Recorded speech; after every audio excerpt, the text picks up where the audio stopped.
Thank you for the brief introduction. Especially thank you, Dr. Varagulan, for moderating, as well as Mr. Niranjan for organizing this event. And I'm indeed very happy about to talk about this. And let me share the events of this my presentation, and hope you will get the real idea about this. What I'm going to talk about: COVID-19 and family farming. This is very interesting topic that we are in discussion. Let me take you there. COVID-19, the pandemic, and we are under the lockdown for nearly 2 months. Producers side, of course, there are a lot of issues we brought out. One is the prioritized issue is the marketing. There's no organized marketing in this area because of the lockdown. Everything is standstill. So where the farmers were suffering because of their producers in the field, they couldn't able to even market it. Most of the products are perishable, and there's no proper storage for them. So they didn't have any plan to keep their perishable, whether vegetables or even the fruit crops, and they couldn't able to market. So all were started spoiling. At the field itself, now even at the harvest stage, some are harvested. So no other way, they had to go and bury into the soil. So it's a very, very, very difficult scenario. Anyone look at the producer side, because they are giving the food for us. Of course, there are some of the vendors, they started moving towards these farmer fields, but they demand very low price because there is no awareness about what could be the price in that particular day or the market price. So farmers, they struggled a lot. They are unaware about the market price, and even their cultivation also affected because there's no laborers, because all were confined to the households. So finding laborers become an issue. And this scenario lead them in a very, very, very huge problem of their financial crisis. There's no value addition, there's no proper plan on that, and a large amount of harvest. We heard that more than 1,000 kilos, even 500 kilos of pumpkin, even large amount of fruits and vegetables, they were lying in the fields itself. So it's an issue to the farmers. Of course, we had to look after them because they are giving the food for us. So ultimately, the farmers, they struggle because of their finance. Their money, the profit is totally affected. So it's a question on them, but because they couldn't able to even go for next season cultivation as well. So one side we look at the producers, the other side we look at the consumers. Everyone is looking at the food materials because the lockdown is, they didn't predict that how long it will take, and the curfew is imposed continuously. Then whenever the time permits, people go out and they try to buy things. So buying things in the sense where whoever have money, and they buy all these in addition to their family, and those surplus food materials they kept there at their own storage. So very interestingly, the stores items in the shops are transformed to the household stores. They didn't worry about whether they expired or not, but they wanted to store materials. What are the food products there because to survive for through this pandemic period. So those they have money, they buy and store it. The problem comes is here the daily wages. There's no money for them. When there is no job, no work, then the problem comes they couldn't able to get income for that particular day. And this led to starvation of them. And at the beginning stage, there are a lot of cry from those families, children's, elders. They couldn't able to find the meal for them for at least for a day. So this is a drastic situation. No one can even easily realize that. So no food, or sometimes very, very low amount of food they had in a day. So intake was limited, and that made them vulnerable. So that's also one of the issues, not only vulnerable to the COVID, but they are also fasting, they are hunger, they are because they couldn't able to have or feed the family members. In addition to that, there is a no nutritive food. The nutrition is affected because they had to depend only the whatever the food material they have, they got it. And of course, as you know, in the northern province, there is a statistics says more than 40% malnutrition is there. So this is only the malnutrition is reported. Now, because of that, it's like to increase on that. So all these, when we look at that, ultimately it affects the livelihood of the people. So COVID has created a vacuum, and the livelihood of the people is most in question. So this is the scenario that we have to take it very seriously. And especially there's no distribution, no connectivity between the producers and consumers, even the traders, and input supply was arrested. There's no input supply much.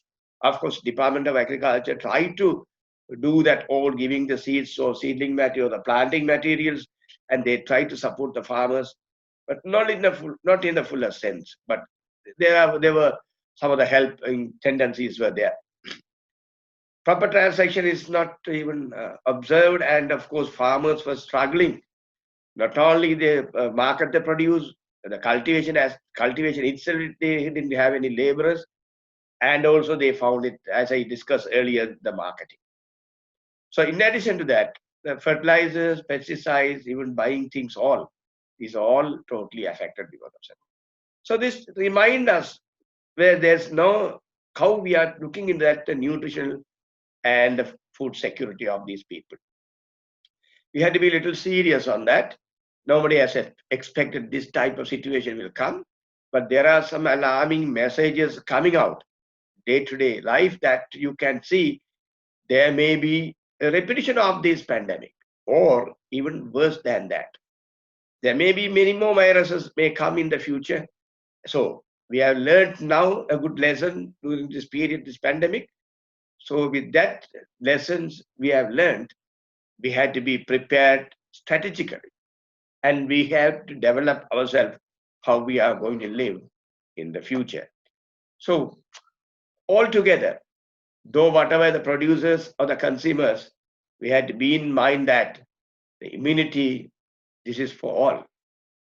Whoever it is, like the people who are in the households, or people are working, or people are running, either in the hospitals, the health sector, or even the distribution of food materials, whoever it is, immunity is the concern. Because if a person is immune, having immunity, then he can able to combat with this pandemic. So having immunity means it's not that so easy. Having nutritional food, having balanced food, and also healthy food. So mostly this comes from the traditional food. So looking at in a very holistic perspective, the United Nations Action Plan, this was there at the promotion of the family farming. And the family farming is my caption today to talk about that, because it has a valid reason why we had to look into that, the family farming, because it self-sustains the income of those people.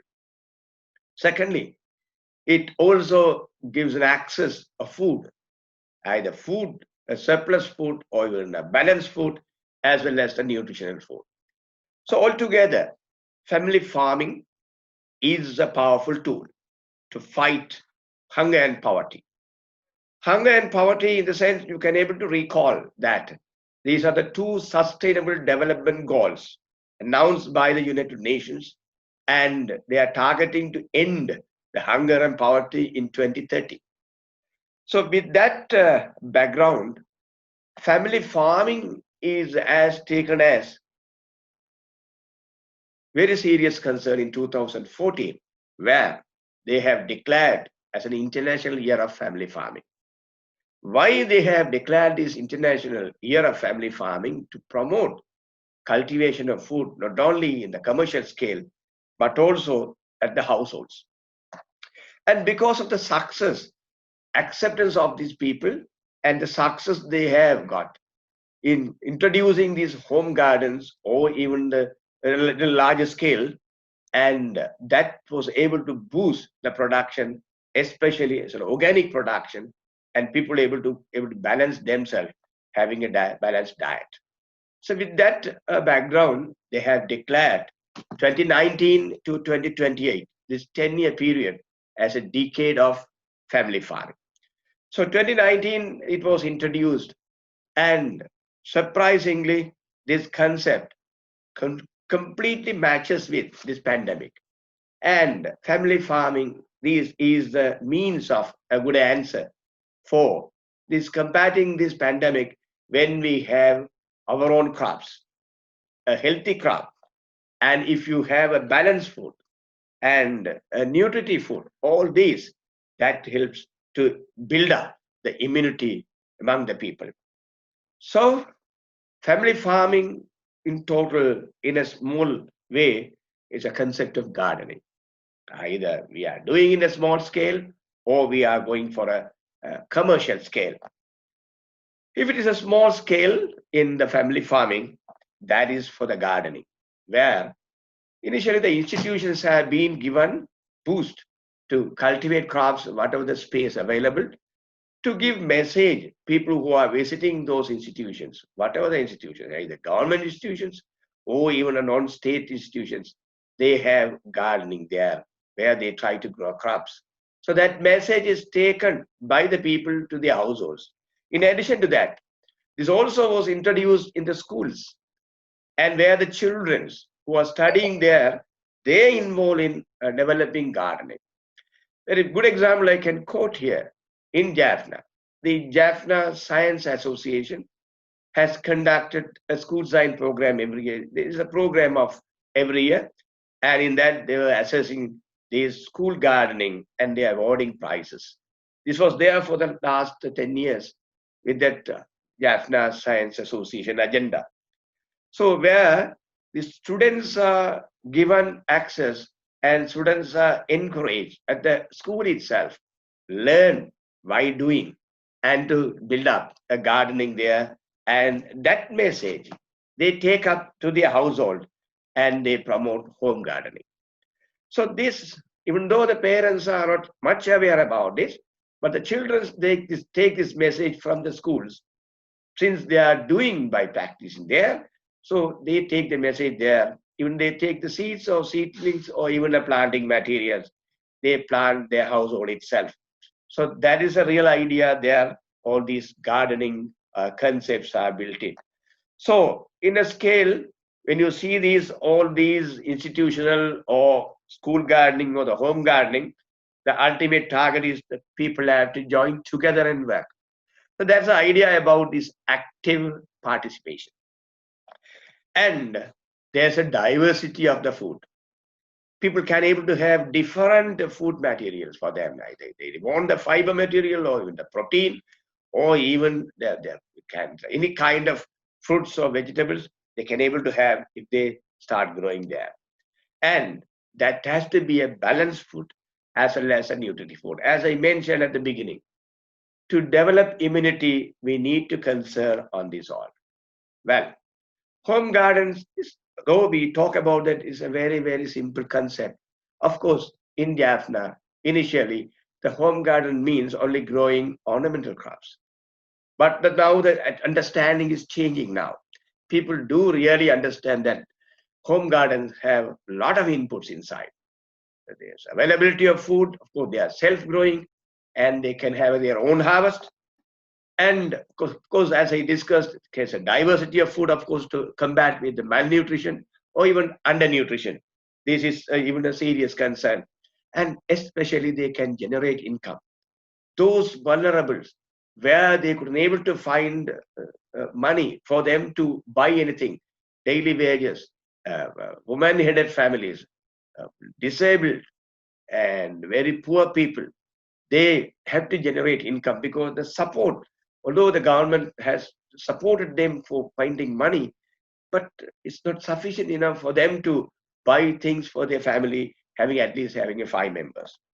In addition to that, diversifying the plants, that gives actually with the planting of the trees. When you diversify the environment, you get a diversified and different types of material you get. There's a very interesting information regarding diversifying the environment, especially planting the trees. I will come back with the slides afterwards, after this. And also it talks about play school, because the household is a kind of a place where the children can take the leadership. Well, is another place where they can play, they can plan, and they can invite the family members to work into that. A little work they give, so there's a get together. Especially, this is rather very essential because lots of psychosocial issues have been built up in the households when they were in the during lockdown period. So, to minimize such issues, especially mental illnesses, either stress or depression or even anxiety, people have to have a get together, a kind of activities they all involved together. This is the place where they could able to do well. And the family labor is well utilized. Of course, everyone have their own work. In addition to that, they can even invite people to work in their field, which is a little large extent. So family labor is well utilized. And this kind of the positive attitude is built up now. It is one of the benefits of this COVID-19. And ultimately, you get together. This is very essential. Rather, all we talk about the other things, either marketing or post-harvest technology or even the value addition or preservation, but getting people together and to think about and work about their own family affair, especially their welfare and their health concern. So ultimately, we are getting organic food, natural food, toxin-free food. That is the one that we always needed for building up the healthy environment, especially healthy people. So gardening is the one side, as I told you, in a small scale, that also like bricks in this any building. So gardening is one side, but other side, the farming is in the commercial scale. So farming in the sense is an integration of crops, livestock, and fisher sector. These are the three areas where the northern province have plenty of resource information. And we have resources here for the crops, agriculture, and animal science, veterinary science, as well as in fisher sector. So if you capture these all three areas and to make it as a profitable venture, it definitely northern province can contribute well and can manage within and can able to contribute the GDP of this country. But there are issues in farming, of course. It's a big list, but I have briefed into that as an input availability is very low, and they were struggling a lot of harvesting facilities and the harvested products to be marketed, and these storage facilities are being affected. Of course, they were looking on that and the post-harvest process as well as capital, concern about the capital and the financial support. So still, there are many in the list. I just briefed down important aspects into that altogether. The gardening or farming, we all concern on the greening the environment.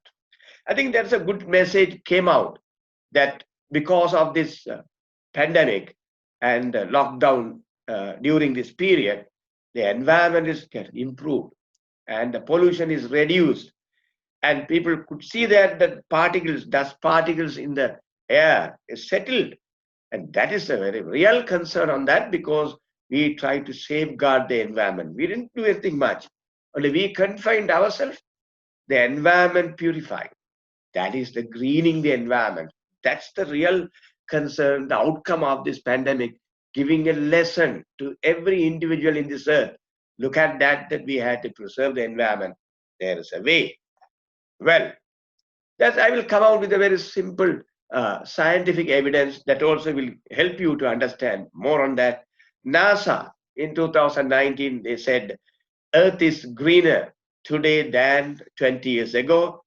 That is comparing the satellite images of 2000 and the 2019, 2017. And they told that they thanked to India and China. That's the surprising news on that. Two big nations with the highly populated individuals, people there, but they did a wonderful job there to greening the environment.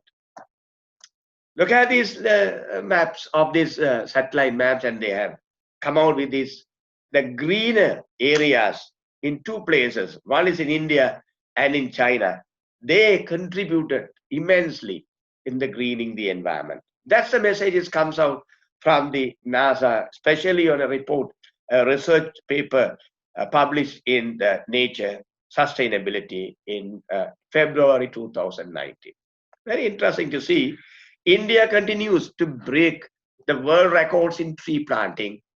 That is 8 lakhs individuals planting 50 million trees in just 24 hours. My goodness. This type of tree planting was boosted. I think you all remember who was behind this. Yes, the eminent personality, the former president of India, late Abdul Kalam.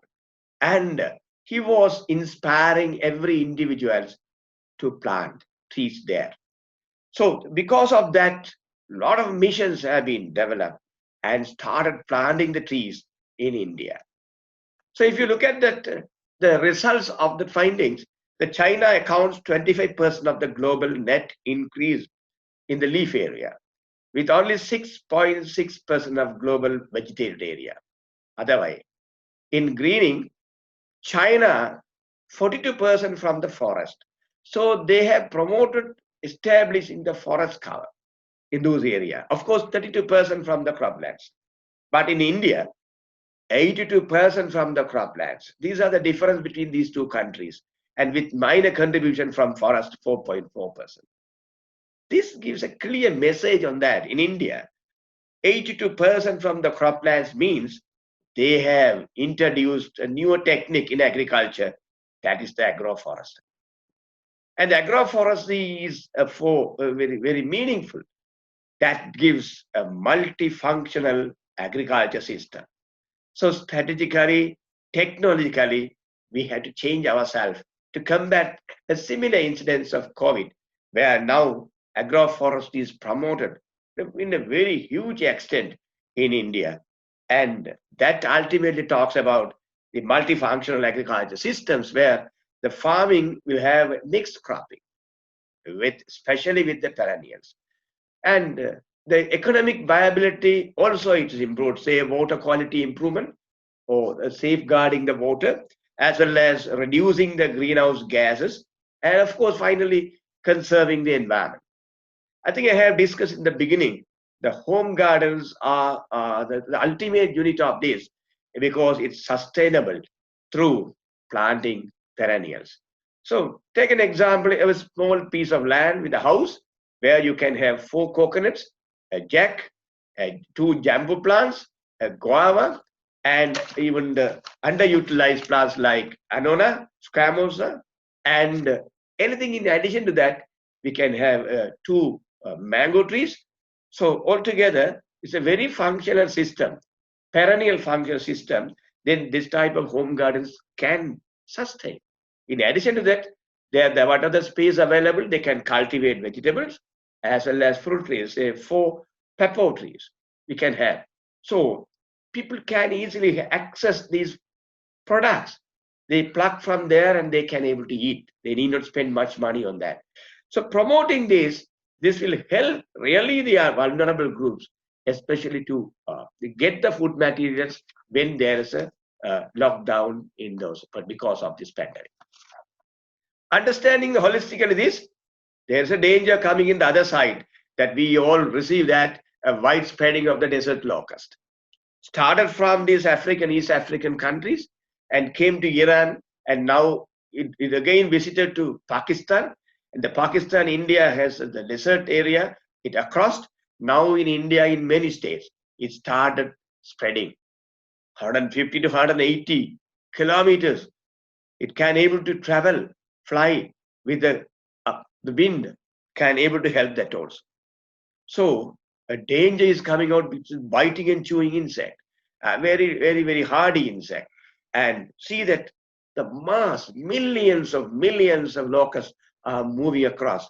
And very sad news that we also heard that locust incidence is a short-horn grasshopper. An incidence was reported in Kurnagal area. And that is a message that we are to worry much about. Department of Agriculture is now looking into that and to see how they can able to even control that particular pest. Otherwise, if it widespread, it is going to affect the home gardens, even whatever the farming we do, anti-agriculture is going to be a big threat on that. So if you don't have a plans, and we talk about this marketing, we talk about this post-harvest process, value addition, and even the story, there's nothing on that. So we had to be concerned about, and this type of threat also going to come, and we should be prepared on that. That's the ultimate message we had to get into that. Because of that, in 2020, the Food and Agriculture Organization, they have declared it's an international year of plant health. Very rightly, they have done this. Protecting the plant health can help, ending the hunger, reduce the poverty, and also protect the environment, and ultimately it will boost the economic development. Oh, looking on that other side to control these all pests and diseases, because since the cost of cultivation counts on this pest and disease management, where the biorationals or bioagents have to be focused on that. We had to strengthen these biopesticides and biofertilizers to produce at least organic products, but we need products in the commercial scale, and that should be a certified product as well. Quality testing as well as ultimately the farmers will accept. My concern is that these all productive units, testing laboratories, have to be in the provincial level. And because of the lockdown, you could have noticed that district is closed, province is closed. So from one province to another province, there's no access. And if this is going to be worse in the future, then we had to have a concern on provincially, we had to promote this type of testing laboratories, especially the universities, laboratories, even the private institutions have to come out. And also certifying agencies also have to be here. That should certify, because when you take the products to the international market, we need to have certification, and the quality is the concern. Of course, we have certification agencies in Sri Lanka, but that has to be spread out in provincial level. Then that will help a lot to the farming community as well as the marketing sector, industrial sector, where to certify and to quality packing and packaging, as well as quality as a product, final product to the market chain.